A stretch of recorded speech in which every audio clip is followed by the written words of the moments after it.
Vamos falar um pouquinho mais sobre política, sobre o setor, a questão econômica também no Brasil. E hoje a gente recebe uma liderança que desponta, né, no cenário nacional na área de direito, o deputado federal Marcel Van Hatten, do Novo, para a gente fazer um bate-papo sobre os assuntos da atualidade. Deputado, bom dia, bem-vindo a Pan Joinville, prazer recebê-lo, conversar com um ouvinte aqui da região. Bom dia Marcos, bom dia a todos os ouvintes, todos que nos acompanham pela internet também. É uma satisfação estar com vocês aqui na Rádio Jovem Pan de Joinville, acompanhado aqui do Calil, nosso presidente estadual do Partido Novo, e também do Matheus Cadorim, nosso deputado estadual.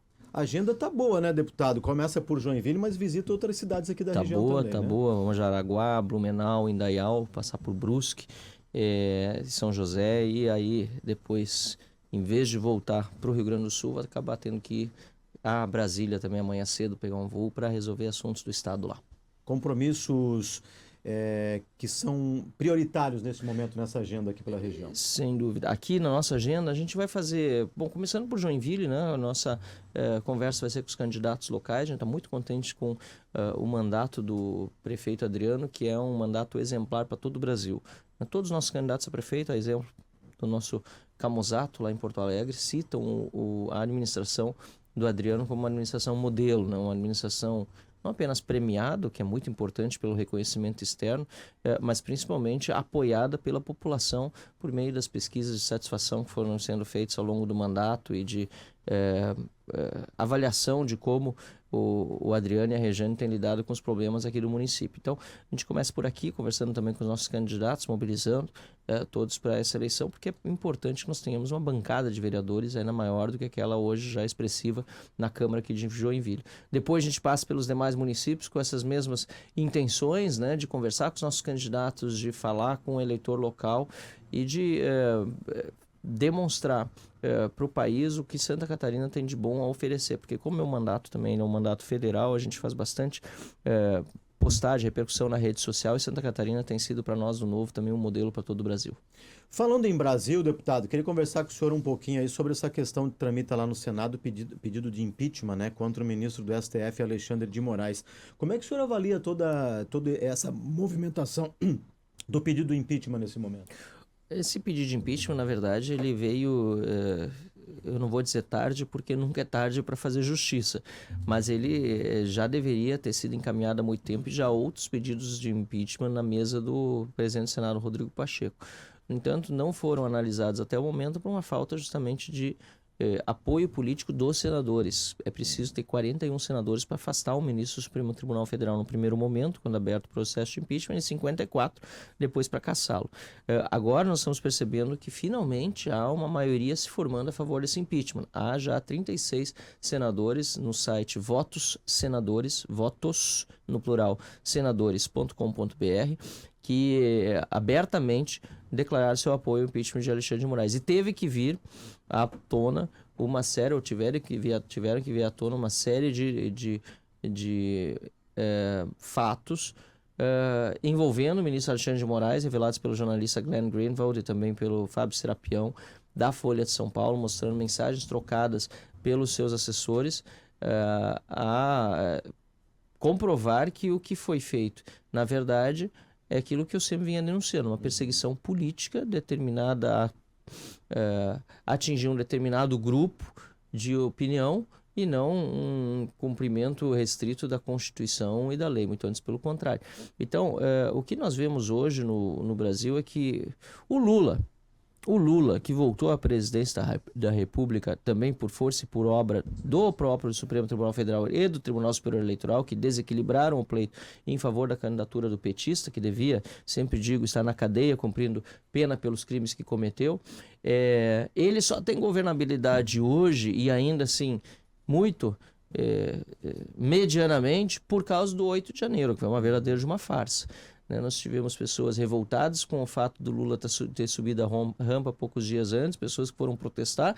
Algumas dessas pessoas, de fato, que vandalizaram e devem pagar na medida dos seus atos e delitos pelo que fizerem, não com as penas altíssimas que estão recebendo, mas também houve ali quem estivesse infiltrado e houve também quem negligenciou segurança, que foi o caso do governo do Distrito Federal e principalmente o governo federal, né, o Ministério da Justiça, que era do senhor Flávio Dino, justamente esperando que acontecesse aquele quebra-quebra.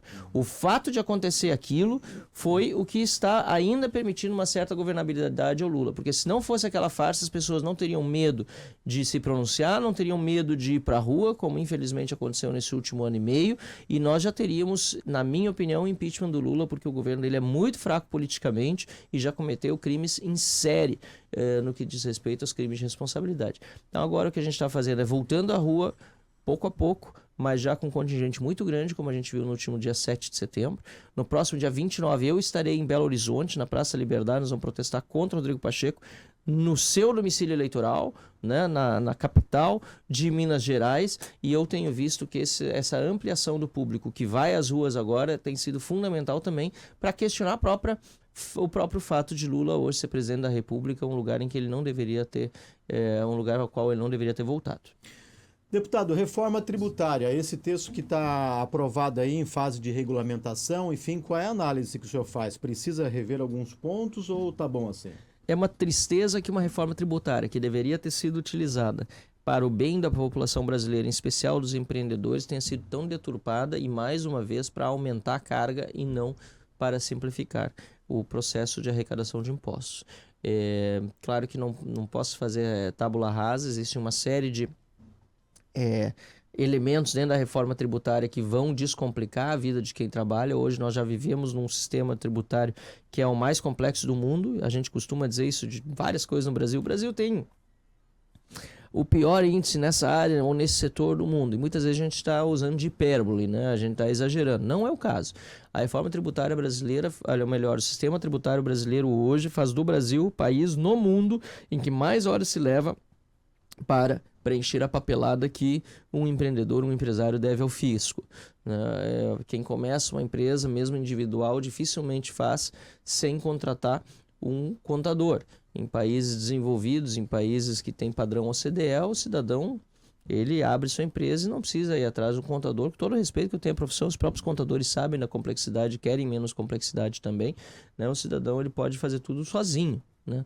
Aqui no Brasil é muito difícil a pessoa se arriscar. Perdão, nesse sentido.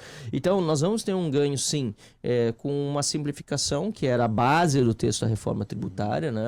A mudança para o sistema VAT, como se fala internacionalmente, ou IBC-IBS, né? IBS, que é o Imposto sobre Bens e Serviços, mas essa unificação de impostos está trazendo embutido uma série de exceções, para começar, ou seja, um monte de setores vai pagar mais imposto menos imposto, em detrimento da população em geral, que vai pagar então uma alíquota maior, provavelmente a alíquota mais alta do mundo, quando sair de fato o resultado dos cálculos do governo de qual será o valor do IBS.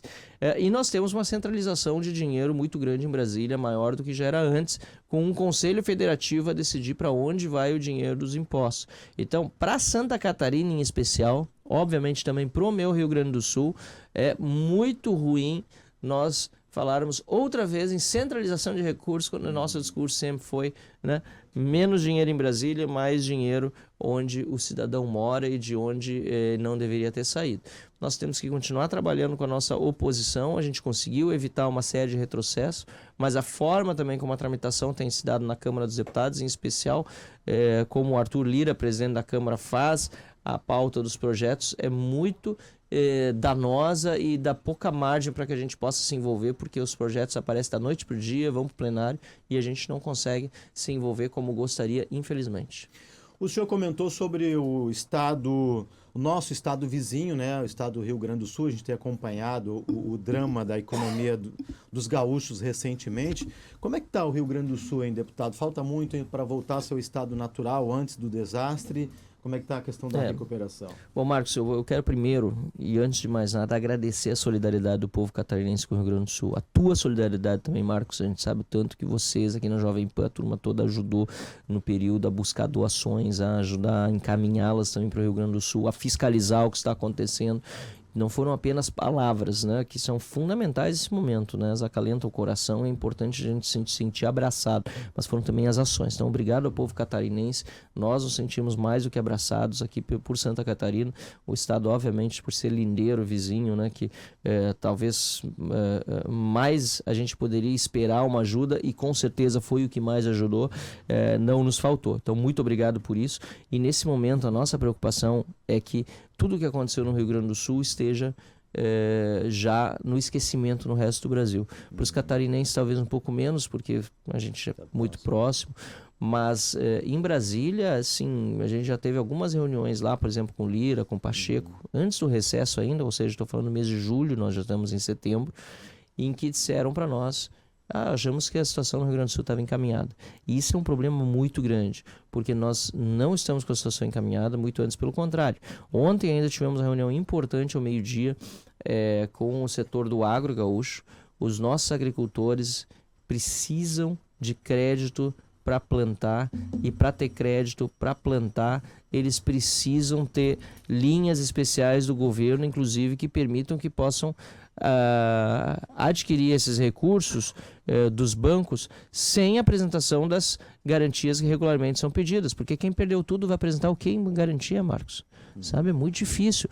Então, nós estamos com esse problema enorme, e ninguém está pedindo nada de graça, né? Estão pedindo simplesmente um auxílio para poder continuar fazendo aquilo que o agricultor melhor sabe fazer, que é trabalhar, né? E isso, infelizmente, não está acontecendo no estado. Nós ainda estamos sem aeroporto, estava comentando antes de entrarmos no ar a dificuldade que é chegar a logística no Rio Grande do Sul. Nós tínhamos 700 voos semanais com o Salgado Filho, hoje estamos com em torno de 140, 150. Quem pega mais o aeroporto aqui no estado de Santa Catarina já percebeu o tanto de gaúcho que vai a Jaguaruna, vai a Chapecó e principalmente a Florianópolis. Teve um estacionamento todo novo que foi aberto no aeroporto de Florianópolis para atender essa nova demanda dos gaúchos que têm vindo para cá, e ainda assim está muito longe de ser o suficiente para ser atendido. E em virtude disso, amanhã mesmo também eu estou indo a Brasília para tratar do tema do Rio Grande do Sul, porque, assim, para concluir essa resposta, pior do que ser abandonado, como a gente está sendo pelo governo federal, é quem abandona dizer que está ajudando. O governo federal tem investido muito dinheiro, inclusive em propagandas, no Brasil todo, sendo do país, dizendo que está ajudando o Rio Grande do Sul, que a solidariedade do povo brasileiro é enorme, que o governo federal está fazendo sua parte. E eu preciso dizer aqui, na Jovem Pan, e para todos que estão nos ouvindo, que isso é mentira. O governo federal não está ajudando o Rio Grande do Sul, e quando ajuda é muito, muito, muito, muito pouco perto da nossa necessidade. Se eu fosse chutar o número, não dá nem 5% daquilo que o Rio Grande do Sul precisa. Deputado, obrigado pela visita à Jovem Pan Joinville. É sempre bom a gente conversar, né, sobre política, liberdade. O Rio Grande do Sul também, né? A gente recebe muitos gaúchos, os irmãos gaúchos aqui. Somos bem recepcionados por lá também. Volte quando quiser e puder para a gente comentar sobre os assuntos de Santa Catarina, do Rio Grande do Sul e do Brasil também. Eu agradeço, mais uma vez quero deixar aqui os parabéns ao pessoal do Novo aqui em Santa Catarina, o Calil, o Matheus está aqui conosco, o presidente municipal, como é que é o nome mesmo ainda? Daniel. O Daniel, que também está fazendo um excelente trabalho, e todos os nossos filiados, nossos candidatos nessa eleição, enfim, e que a festa da democracia se consolide aqui em Joinville. É um momento muito especial, a gente torce para todos os eleitores aqui da cidade acompanharem bem o processo. Muitíssimo obrigado mais uma vez pela oportunidade, e estou à disposição sempre da Jovem Pan aqui de Joinville. Obrigado, deputado. Boa semana, bom trabalho.